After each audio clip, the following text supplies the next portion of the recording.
वहीं पर बहुत मारपीट दुर्गेश के साथ पुलिस वालों ने की। पुलिस पूरी तरीके से आतंकी और हत्यारी भी बन गई है। लोहे का औजार टाइप का, उससे भी उसकी पिटाई की गई, साकल से पीटा गया है जिससे उसकी मौत हुई है। किसानों को पैसा नहीं देता था समय समय में, और पैसा चेक के रूप में देता था, लेकिन वो चेक वहाँ बैंक में जाने के बाद बाउंस हो जाता था और 7 करोड़ 73 लाख के करीब का बकाया उसके सर पर था। और देश में कानून व्यवस्था है, अगर न्याय पाना है तो न्यायपालिका है इस देश में, जो कि किसी भी व्यक्ति को उसके किए की सज़ा देता है पूरे सबूतों को देखने और परखने के बाद में। लेकिन क्या हो कि रक्षक, जिसे हम पुलिस कहते हैं, रक्षक ही भक्षक बनकर न्याय देने के लिए खुद भी उतर जाए और कस्टडी में, पुलिस कस्टडी में किसी की मौत हो जाए, यानी कि बंदी की मौत हो जाए। ऐसा ही एक मामला कुछ समय पहले आया था छत्तीसगढ़ के कवर्धा से, जहां पर पुलिस कस्टडी में एक युवक की मौत हुई थी। घटना चर्चा के केंद्र में है, जो कि धमतरी से सामने आया है। यहाँ पर धमतरी जिले के अर्जुनी थाना क्षेत्र अंतर्गत मामला सामने आया है, जहां पर एक युवक की पुलिस कस्टडी में मौत हो गई, जिसके बाद में पूरा का पूरा बवाल मच गया है। यानी कि धमतरी समेत पूरे छत्तीसगढ़ में ये चर्चा के केंद्र में है। एक तरफ जहां विपक्ष आड़े हाथों लेते हुए सरकार को निशाना साध रही है कि इनके शासनकाल में पुलिस कस्टडी में मौत हो रही है, और कैसे पुलिस वाले बेखौफ होकर जो कैदी हैं, जो बंदी है, उनको पीट रहे हैं, आरोपी बना के उनको पीट रहे हैं, जिसके चलते मौत हो रही है। पूरा का पूरा मामला सामने आया है धमतरी के अर्जुनी थाना क्षेत्र अंतर्गत का, जहां पर एक युवक जिसका नाम दुर्गेश कठोलिया बताया जा रहा है, जो कि राजनांदगांव के भंवरमरा गांव का रहने वाला है। दुर्गेश कठोलिया वो एक कोचिए का काम करता था, धान लेता था किसानों से, उसके बाद में वो ऊंचे दामों पर कहीं बेचता था। लेकिन जो किसान होते थे सरकार के पास सोसाइटी में धान तो बेचते ही थे, लेकिन कभी कभी इसके पास भी, कोचिए के पास में बेचा करते थे। लेकिन इसने आरोप ये है कि दुर्गेश कठोलिया ने बहुत से, लगभग धमतरी जिले के 50 किसानों से उन्होंने धान खरीदी की, लेकिन उसका पैसा उन्होंने नहीं दिया दुर्गेश कठोलिया ने। जिसके बाद में किसानों ने एकजुट होकर इस मामले की शिकायत पुलिस थाने में की, और पुलिस वाले इसकी धरपकड़ की कोशिश कर रहे थे। तभी 31 मार्च को दुर्ग के डी मार्ट से, पुलगांव के पास में एक डी मार्ट है, जहां पर ये अपने परिवार के साथ में कार में बैठ के डी मार्ट में शॉपिंग करने के लिए, खरीदारी करने के लिए गया हुआ था। उसी दौरान में कुछ सिविल ड्रेस में पुलिसकर्मी आए, जिन्होंने अपना परिचय बताया कि वो लोग क्राइम यूनिट से हैं और उनको उसके साथ चलना होगा, यानी दुर्गेश कठोलिया को उसके साथ में चलना होगा।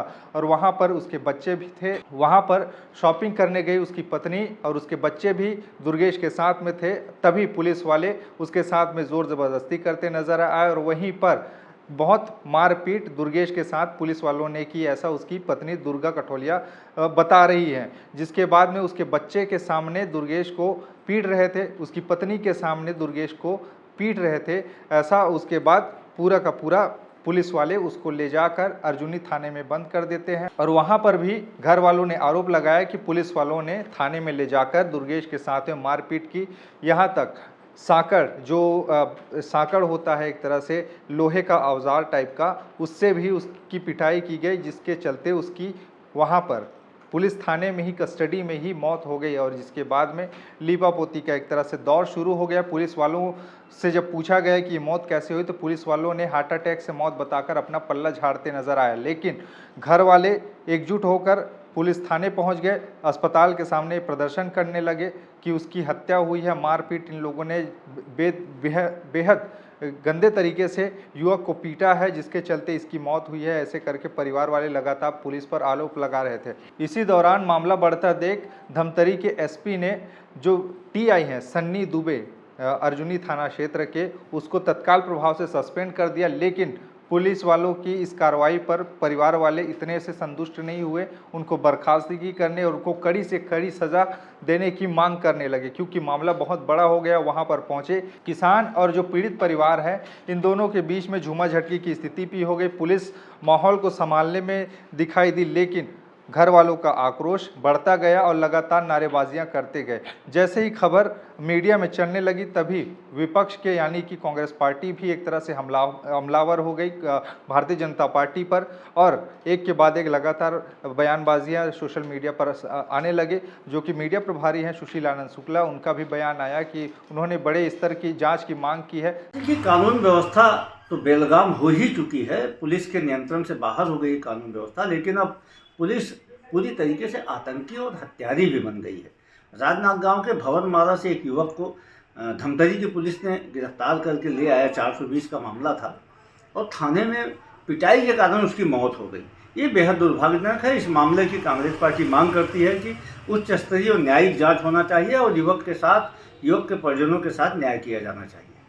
साथ ही साथ पूर्व मुख्यमंत्री भूपेश बघेल का भी इस मामले में ट्वीट आया है और उन्होंने लिखा है कि धमतरी उबल रहा है, पुलिस कस्टडी में एक युवक की मौत की खबर आ रही है। मृतक की पत्नी का कहना है कि उनके पति को पुलिस ने गिरफ्तार किया लेकिन जानकारी नहीं दी गई। उनका आरोप है कि उनके पति को सांकल से पीटा गया है जिससे उसकी मौत हुई है। मुख्यमंत्री विष्णुदेव साय जी से अनुरोध है कि इस मामले की उच्च स्तरीय जांच हो। वे सुनिश्चित करें कि गृह मंत्री कवर्धा की घटना की तरह लीपापोती करने ना लगे। यानी कि बड़ा आरोप लगाया है क्योंकि कुछ समय पहले एक लोहारीडीह नाम का गांव जहां पर ये एक घटना हुआ था, जहां पर एक युवक की पुलिस कस्टडी में मौत हुई थी, जिसके बाद में फिर से अब पुलिस कस्टडी में एक युवक की मौत हुई है और इसमें कोई लीपापोती ना किया जाए, ऐसा करके भूपेश बघेल का ये ट्वीट आया है। अब इस मामले में देखना होगा क्या होता है आगे। चूंकि ये मामला 420 का था, इसके चलते गिरफ्तार किया गया था। आरोप ये भी है परिवार वालों का कि जो किसान इस मामले में आए थे उनके घर में तोड़फोड़ की गई, जो कागजात हैं उनसे भी छेड़खानी की गई और पुलिस वालों ने बहुत मारा पीटा है। और जो दुर्गेश कठौलिया है उस पर आरोप ये भी लगे कि वो लगातार राजनांदगांव, बालोद, दुर्ग समेत धमतरी के किसानों से धान खरीदी करता था। इसके अलावा जो बालाघाट है मध्य प्रदेश का एक जिला, वहाँ पर भी जाकर वो धान खरीदी करता था और किसानों को पैसा नहीं देता था समय समय में, और पैसा चेक के रूप में देता था, लेकिन वो चेक वहाँ बैंक में जाने के बाद बाउंस हो जाता था। यानी कि किसानों को बहुत घुमाता था और इसके चलते किसान बड़े परेशान थे, अपने मेहनत के पैसे को मांग रहे थे, जिसके चलते उन्होंने कार्रवाई नहीं होने के बाद पैसा नहीं देने के बाद अर्जुनी थाना क्षेत्र में ये पूरा का पूरा मामला दर्ज कराया। उसके बाद में पुलिस ने उसको हिरासत में लिया और 7 करोड़ 73 लाख के करीब का बकाया उसके सर पर था और वो किसानों को देने वाला था, लेकिन उसने दिया नहीं, जिसके चलते ये कार्रवाई हुई और उसके पिटाई में मौत हुई है। ऐसा करके अब बड़ा आरोप पुलिस वालों पे लग रहे हैं। अब आगे क्या होगा इस पूरे मामले में देखना होगा, क्योंकि इस मामले ने पूरा का पूरा एक राजनीतिक मोड़ ले लिया है। एक तरफ विपक्ष भारतीय जनता पार्टी की सरकार पर लगातार हमला कर रही है, इसको लेकर कि पुलिस थानों में कैसे इस तरह की हिंसक वारदात हो रही है। पुलिस वाले ही जब रक्षक ही भक्षक बनकर पीटने लगे, खुद ही न्याय देने लगे, तो फिर आदमी विश्वास करे तो करे क्या, इंसाफ की गुहार करे तो करे क्या। पीड़ित परिवार को क्या इंसाफ मिलेगा, नहीं मिलेगा, ये देखने वाली बात होगी। खैर, इस पूरे मसले पर आपके विचार क्या हैं नीचे बताइएगा, क्योंकि मामला बड़ा गंभीर है। अब इसमें कौन सही कौन गलत, ये ऐसी वाली स्थिति आ गई, क्योंकि इसमें एक आरोपी की मौत हुई है। अब इसमें वो किसान भी है जो लोग प्रताड़ित हुए थे और इसमें एक आरोपी की मौत हुई है। खासकर पुलिस के कस्टडी में मौत होना सवालिया निशान तो खड़ा करता ही है। आप क्या सोच रहे हैं इस पूरे मामले पर, नीचे बताइएगा। खबरें और भी जिसके लिए बने रहिए TH छत्तीसगढ़ के साथ में। नमस्कार।